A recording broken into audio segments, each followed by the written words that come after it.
taken my washing machine apart because it wasn't working, and look at that. This is inside the sealed tub.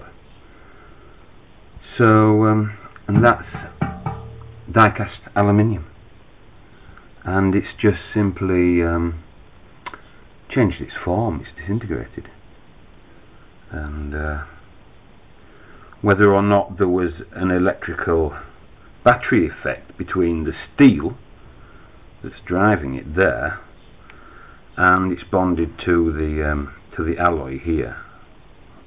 I mean, it's failed all here. This is just, look at it. The whole thing has just failed. Now, I think that's stainless steel there.